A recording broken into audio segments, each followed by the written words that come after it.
Hello and welcome to Thrive in the Kitchen. I'm Kelly Batista, Director of the Brian D. Jellison Cancer Institute at Sarasota Memorial. For this video series, our team develops specialized recipes that focus on overall health and wellness for cancer patients undergoing treatment or in recovery. Soon we will hear from one of our expert registered dietitians and our executive chef, who will be introducing a new recipe in each video, providing nutritional information, ingredients, and step-by-step instructions. Now let's get cooking with Thrive in the Kitchen.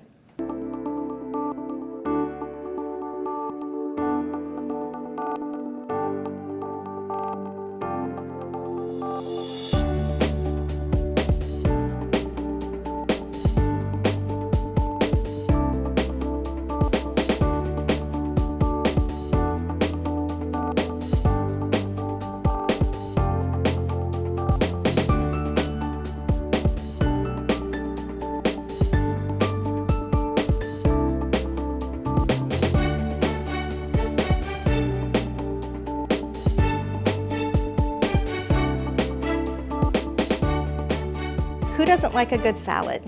They're easy to make as entrees, side dishes, or to pack a lunch. Salads are high in vitamins and minerals, and they can help you maintain a healthy weight. Obesity is one of the #1 risk factors for developing cancer. When choosing ingredients for your salad, look for the colors dark green, purple, red, and blue. These have higher antioxidant content. Adding oranges or lemon slices to your salad increases vitamin C, which can help boost your immunity. Citrus contains limones, which can help inactivate cancer cells. Goat cheese is high in calcium and phosphorus and can promote bone health. It also contains probiotics, which helps improve your gut function. Pistachios are high in B6 and other vitamins. They're a good source of fiber. They also contain lutein, which can help promote eye health. Homemade dressings can be quick and easy to make as well. They can last 3 to 4 days in the refrigerator and are a good way for you to control what ingredients you like in a salad.